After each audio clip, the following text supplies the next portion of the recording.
15 years of marriage ended over a plate of grilled salmon. That's not how I imagined the night would go, but that's how it happened. We were at Copper Ridge, the little restaurant on the edge of town where we'd celebrated every anniversary since year 5. The place hadn't changed much. Wood beams across the ceiling, candles in mason jars, the smell of cedar smoke from the fireplace. I'd made the reservation a month earlier and asked for the same corner booth with the view of the river. I thought the routine was comfortable. Turns out it was camouflage. Carla sat across from me, the candlelight catching the silver chain at her throat. She looked calm, too calm. Her wine glass hadn't left her hand all night. I should have seen it coming from the way she swirled the Cabernet without taking a sip. Eyes steady, jaw set. Then she did it. She set the glass down, folded her hands, and looked me straight in the eye. "I'm going back to Stephen," she said.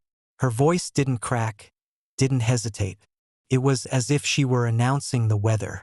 Stephen, her high school sweetheart, the man she used to talk about, has a bad memory. The man who'd wrecked her once before. She didn't stop there. She added the knife twist. "I never really loved you, Mark. Not the way a woman should love her husband." 15 years boiled down to that sentence. I remember the fork in my hand. I just cut into the salmon, steam rising, lemon wedge squeezed over it. Normal. Then nothing was normal anymore. I set the fork down slowly, wiped my mouth with the napkin, and leaned back. I didn't yell, didn't beg, didn't throw a scene for the other couples watching from their tables. Men like me don't hand their power away for free. My father always told me, anger is a tool, not a leash. So I looked at her the same way I've looked at building inspectors, loan officers, and any man who thought he had the upper hand. Cold, steady, unblinking. "If that's how you feel," I said, my voice even, "then go." Her eyebrows twitched. She hadn't expected that. Carla had walked into this dinner thinking she was the executioner and I was the condemned man. She thought I'd crumble, beg her to reconsider, maybe even fight for her. She wanted a spectacle, a memory she could replay later to prove how powerless I'd been. Instead, I gave her silence. She leaned forward, almost gloating. "That's it? 15 years. And you've got nothing to say." I picked up my glass of water, took a slow sip, and set it down with precision. "No, Carla.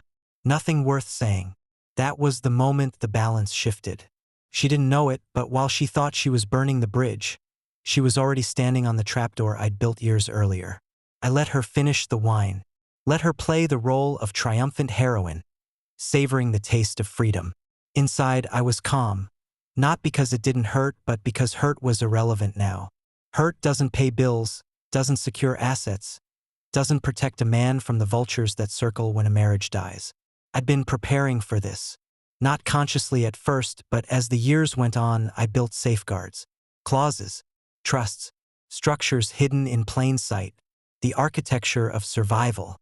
Carla believed she detonated my life at that dinner. What she didn't understand was that her confession was the ignition switch for mine. We left the restaurant in silence.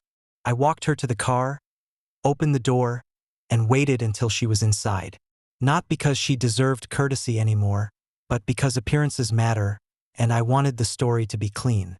As I drove us home through the dark, the only sound was the hum of the tires on asphalt. Carla scrolled her phone, already stepping into her next chapter. Me? I was already moving to the next phase of mine. When we pulled into the driveway, Carla went inside first, slamming doors like a stage actress, making sure the audience caught every cue. She wanted me to chase her, to argue, to plead. Instead, I hung my coat, walked to my office at the back of the house, and shut the door with the same quiet click I'd used for years when I needed to think. On the bottom shelf of the bookcase sat a black fireproof box. To Carla, it was just storage for old files. To me, it was the keystone. I slid it out, placed it on the desk, and spun the combination lock. The lid lifted with a hiss, revealing 15 years of patience distilled into paperwork. At the very top was the postnuptial agreement, Clause 9 underlined in red ink. I remembered the day she signed it. We'd been 3 years married, and she wanted to upgrade the house. The bank wanted collateral. I'd agreed on one condition: A postnup that defined what happened if she ever abandoned the marriage. Carla had waved it off as legal trivia, too busy picking tile samples to care. She'd signed without hesitation. I'd spent decades in construction. I knew the value of framing, foundations, hidden beams that carry the load when storms hit. My marriage had its own skeleton built in legal steel. I picked up my pen and started the sequence. Trusts activated. Assets transferred into shells with my signature and the bank's countersignature.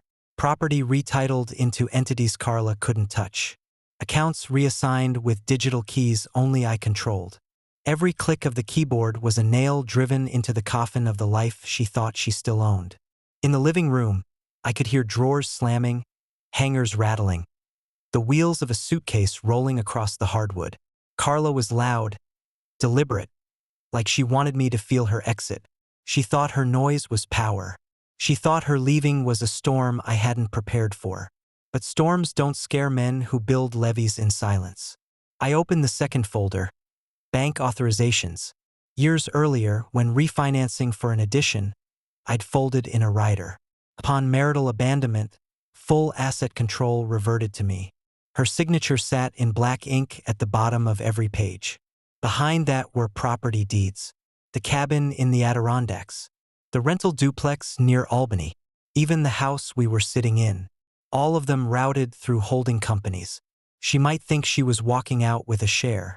In reality, she was walking away from something she'd never owned. My father used to say, "Paper remembers what pride forgets." I'd taken that to heart. I pulled out a small external drive labeled Black Box.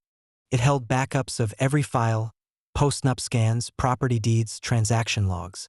Redundant copies sat in a safe deposit box downtown and a locked drawer at my office. A man doesn't build protection in one place, he layers it. By the time Carla wheeled her suitcase down the hall, I was sealing envelopes. Each one addressed, my attorney, the bank, the trustee. Each one triggers a mechanism. She stopped in the doorway, arms crossed. "You don't even care, do you?" I looked up, meeting her eyes without blinking. "You wanted out, Carla. I heard you." She scoffed, mistaking calm for surrender. Then she dragged her suitcase outside, the door slamming behind her.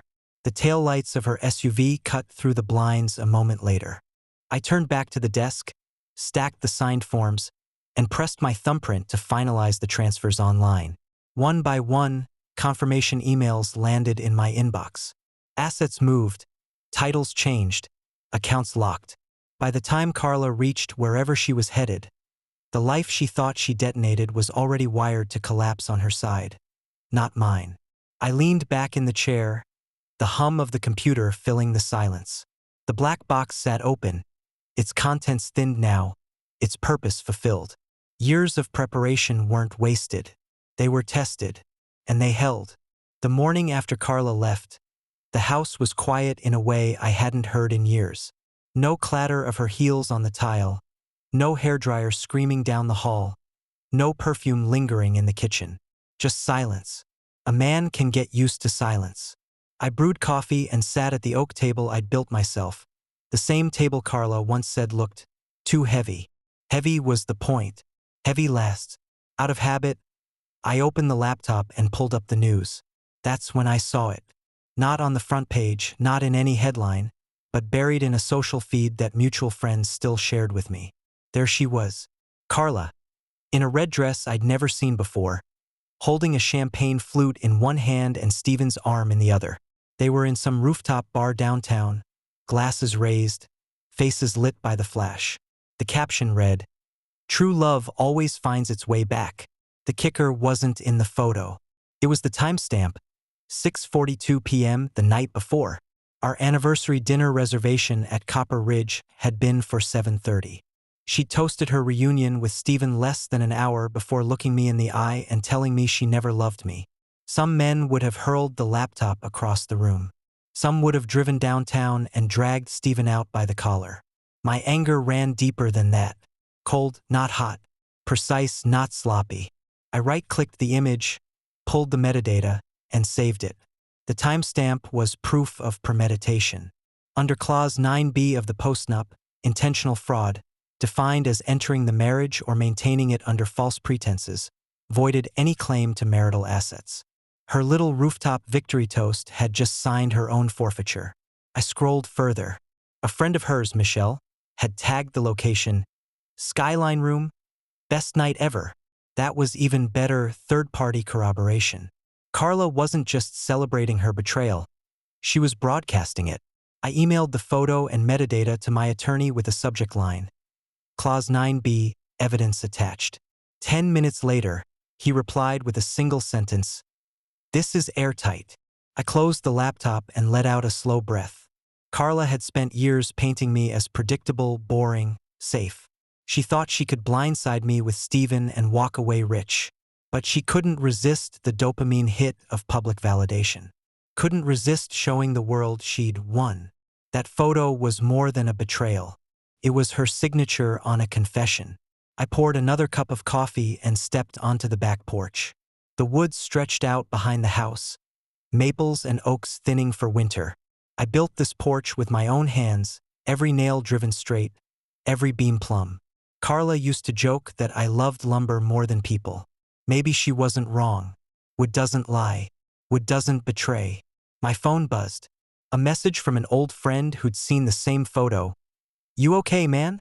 I stared at the screen for a moment, then typed back, "Better than you think," because while Carla was clinking glasses with Steven, I was clinking legal locks into place. Every account she thought she'd raid was sealed. Every property she thought she'd claim was retitled. And now, with that champagne timestamp, she'd given me the final piece. Intent, documented and undeniable. It wasn't just that she left. It was how she did it, loud, careless, proud. And pride is the one thing paper never forgives. I saved the photo again, this time printed it out, slid it into a folder marked exhibits. I didn't need to look at it twice. I wasn't keeping it for me. I was keeping it for the day Carla and her lawyer tried to come at me with demands.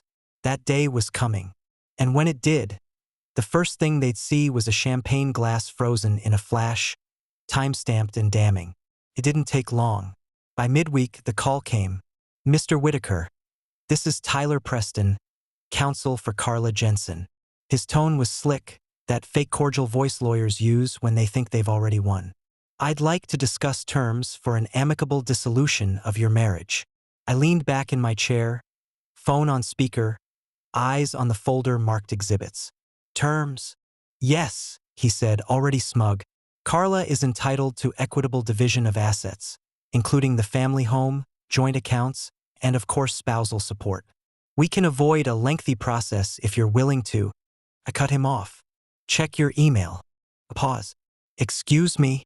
"Check your email, Tyler." Subject line, Clause 9. I heard the faint clicking of a keyboard on his end. Papers shuffled. Then silence. The kind of silence that tells you a man just realized he walked into the wrong room. "What exactly am I looking at?" he asked, but his voice had lost its polish. "You're looking at an executed postnuptial agreement, signed and notarized 15 years ago. You're looking at property deeds routed through holding companies. You're looking at time-stamped evidence of premeditated fraud. And you're looking at your client's signature on every page." He cleared his throat, trying to recover. "Well, we'd need to examine the validity of these. Already validated. The county clerk has the originals. Digital and hard copies backed up. Try to contest it. You'll be wasting your billable hours and your client's last dollars." Another silence. This one longer. I pictured him. Tie loosened, forehead creased, realizing the woman who hired him had handed him a grenade with the pin already pulled. Finally, he muttered, "I'll need to confer with my client." "You do that." I leaned forward, voice steady. "But let me save you time. Your client has no standing. Not in court. Not in mediation. Not in negotiation." She lit her own fuse. I just watched it burn. I ended the call before he could answer. 5 minutes later, an email arrived. "Mr. Whitaker, upon further review, my office will not be pursuing action at this time. Lawyers speak for retreat." Carla thought she'd walk into this fight with an army. Instead, her first soldier had just thrown down his sword and run. I closed the laptop and allowed myself the faintest smile. Not joy, not triumph, just confirmation. The architecture was holding. Carla believed betrayal gave her power. She believed leaving me for Stephen made her untouchable. But the law doesn't care about feelings, and paper doesn't bend for pride. She had wanted drama, a courtroom spectacle, maybe, tears, raised voices, bargaining. Instead, what she got was silence on the other end of her lawyer's line. Silence that told her, for the first time, that she was the one with nothing. 2 days later, Carla tried the bank. Of course she did. In her mind, the money was always waiting. Like some invisible safety net she could leap into whenever she pleased. She strutted into Hudson Valley first wearing her sunglasses like armor, the same pair she used to flaunt on vacations. The bank manager, a middle-aged woman named Denise, later told me how it went. Carla had stormed up to the counter, demanded access to our joint savings, and slid her ID across the desk like she was collecting a prize. Denise pulled up the account, polite as ever. Then she froze, because the screen didn't say what Carla expected. It showed the rider from years ago, the one Carla herself had signed during that refinance. Upon marital abandonment, full rights transfer to Mark Whitaker. Denise printed the paperwork and slid it across. Carla's own signature stared back at her in crisp black ink. The pen stroke I remembered from a decade earlier, when she was too distracted by picking out granite countertops to read the fine print. Carla snatched the papers, scanning them as if the words would rearrange under pressure. This can't be right. Denise kept her professional smile. I'm afraid it is, Mrs. Whitaker. The authorization is valid. You signed it. She tricked me? Carla snapped, forgetting her grammar in her panic. He must have hidden this. Ma'am, Denise interrupted gently. The documents were notarized. You were present for every signature. These are binding. Carla shoved her sunglasses higher, hiding her eyes, but not the flush creeping across her neck. She turned to see the lobby watching. An older couple filling out deposit slips, a young man waiting in line. Pride wanted her to keep standing tall. Paper forced her to sit down. She left a few minutes later, clutching the useless paperwork, heels clicking like gunshots across the marble floor. By the time she reached her car, she knew. The accounts she thought she'd raid were sealed. The safety net she imagined had holes too wide to hold her. And the worst part? She'd sealed those holes herself years ago, in ink, on a Tuesday afternoon she'd already forgotten. I wasn't there to see it, but I could picture it perfectly. Carla gripping the steering wheel, fury boiling under her skin, realizing that for the first time in her life, she couldn't buy her way out of a problem. Back at the house, I received the bank's confirmation notice. Account transfer validated. Sole authorization holder, Mark Whitaker. One line, simple and final. I leaned back in my chair and thought about all the times Carla had called me boring. Predictable. Dull. Maybe she was right. Maybe I was bored. But boring men read the fine print. Boring men build structures that don't collapse when tested. Her arrogance was catching up to her now, one clause at a time. And she still didn't realize the worst was yet to come. When the bank doors slammed on her, Carla went hunting for refuge. And of course, she turned to Stephen. That was always the plan. Leave me, slide straight into his arms, pick up where they'd left off years ago. Stephen had promised her security. His condo downtown, with the glass balcony and view of the Hudson, was supposed to be their love nest. She must have pictured herself there 1,000 times, sipping wine with him, watching the city lights, pretending the past 15 years were just a detour. But when she pulled up with her suitcase and stilettos, the building itself turned against her. Taped across the condo door was a notice. Termination of lease, 30 days. Not from some faceless corporation. Not from a landlord she didn't know. But from a holding company whose name she'd never paid attention to, Whitaker Holdings, LLC. My company. My perimeter. Stephen opened the door, pale and stunned, the notice flapping in the breeze. He held it up like it was written in another language. Carla. What the hell is this? She yanked it from his hands, scanning the text, her sunglasses sliding down her nose. It's a mistake. It has to be. But it wasn't. Stephen had been living in one of my properties for years. I'd bought the building as part of a real estate package, the condo just another asset buried in the paperwork. He'd been writing checks that fed my accounts while wrapping his arm around my wife. And now that lease was terminated. Did you know about this? Stephen asked, voice sharp, suspicion cutting through his shock. Carla snapped, of course not. Why would I? But the damage was done. He wasn't looking at her with adoration anymore. He was looking at her like a liability. A woman who dragged him into a war he didn't sign up for. Neighbors peeked out their doors, curious about the commotion. Carla hissed, close the door, Stephen.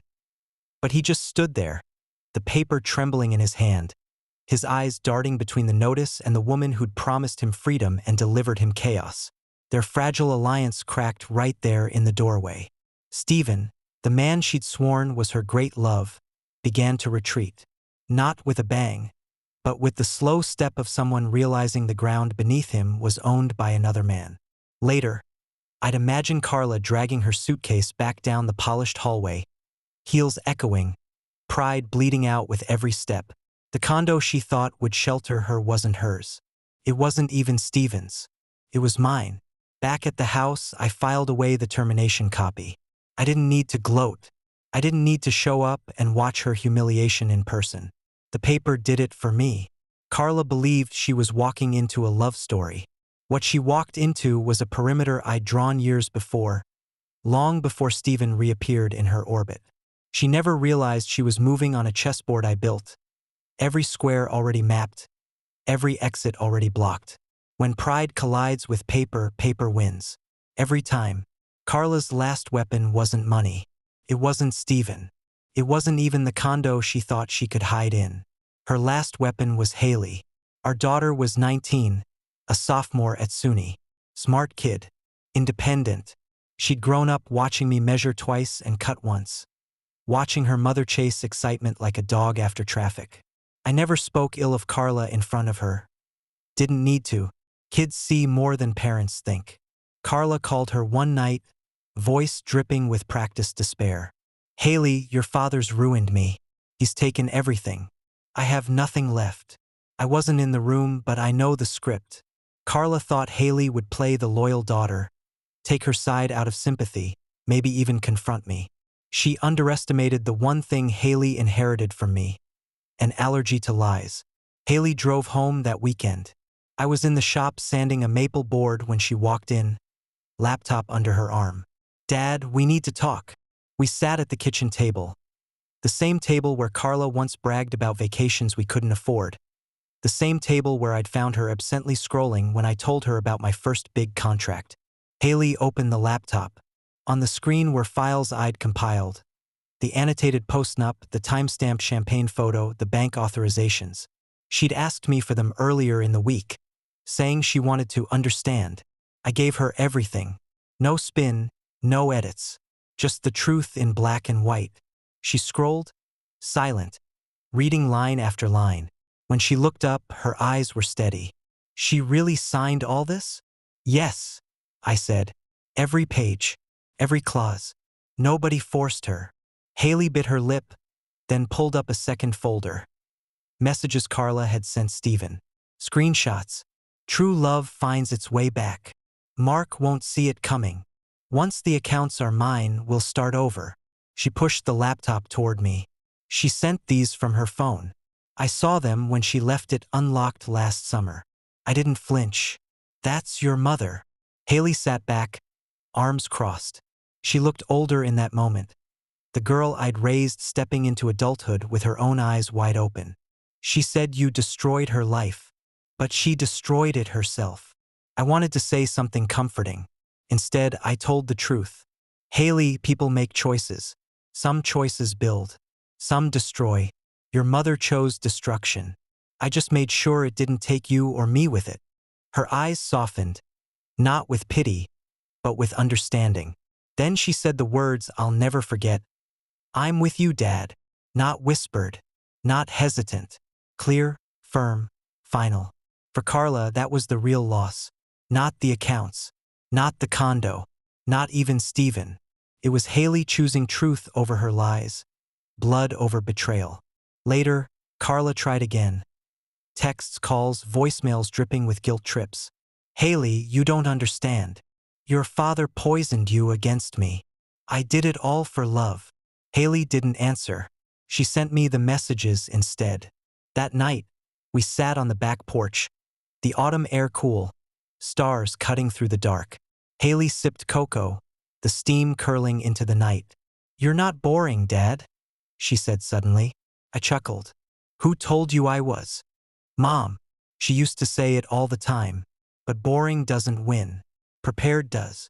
I didn't answer, just looked at her, proud in a way words couldn't touch. Carla thought betrayal would give her a legacy. What she left behind instead was a daughter who saw her clearly and chose the man she underestimated. Carla wasn't done. Pride never quits clean. She demanded a face-to-face, something about closure. Though we both knew what it was, her last shot at clawing back leverage. We met in a neutral conference room downtown. No courtroom, no jury, just four walls, a long table, and the scent of industrial carpet cleaner. Carla walked in first, heels striking like gunfire, hair styled sharp, lips painted battle red. She wanted theater. I gave her paperwork. On the table sat a binder, exhibits A through F. Her champagne photo, time-stamped and printed. Copies of the postnup, annotated with her own signature. Screenshots of texts with Stephen. Recordings of calls she didn't know were archived by our provider. Every lie she told, every step she thought was hidden, laid out in black and white. She flipped through, her fingers trembling. This is... You invaded my privacy. No, I said calmly. You invaded a marriage. The evidence is just yours, preserved. Her lawyer hadn't come this time. After his stumble, he'd retreated. She was alone, facing the iron clauses she once brushed off as boring paperwork. Carla pushed the binder away, trying to recover her edge. You think this makes you a winner? You think I'll crawl? I leaned forward, voice steady, cold. I don't need you to crawl. I need you to understand. You didn't love me. You made that clear. But I love the law. And the law doesn't care how you feel. The room went still. For the first time since this began, she had no comeback. No script. No performance. Just silence and the sound of her own illusions cracking. She stood, the scrape of her chair harsh against the carpet. For a second, I thought she might explode, unleash the rage she'd been storing. But instead, she gathered her purse, turned on her heel and walked out. Her heels echoed down the hallway like a retreating drumbeat. No applause, no victory, just sound fading into nothing. I sat alone for a while, binder still open, the evidence staring back like stone tablets. It wasn't a triumph I felt, not even relief, just confirmation that preparation beats performance. Every time, Carla had built her story on charm and deception. I built mine on paper and patience. And in that conference room, charm died quietly under the weight of evidence. Weeks passed. The phone stopped ringing. Carla's texts slowed, then vanished. Stephen disappeared too, quietly, without announcement. Mutual friends said he'd backed away the moment the lease notice hit his door. One gray Tuesday, Carla finally received her answer. The envelope was plain white, no drama. Inside was a single document, irrevocable execution of trust. It spelled everything out, her forfeited claims, the transfers already completed, the assets she could never touch. No court date, no negotiation, no second chances. Just the law finalized in silence. I didn't sign it that week. I'd signed it years earlier, the day I built the structure she walked straight into. All that was left now was formality. She sat alone when she opened it. I know because Haley forwarded me the message Carla sent afterward. He left me nothing. Haley didn't reply. Stephen was gone, Michelle was quiet, and Carla had no stage left to perform on. The story she thought she controlled had been edited out at the source.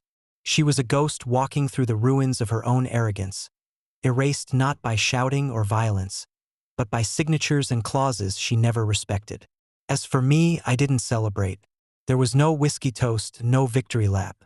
I just sat at the same oak table I'd built 15 years ago. The one she said was too heavy, and ran my hand over its grain. Heavy last. Carla thought betrayal gave her the final word. But endings aren't spoken.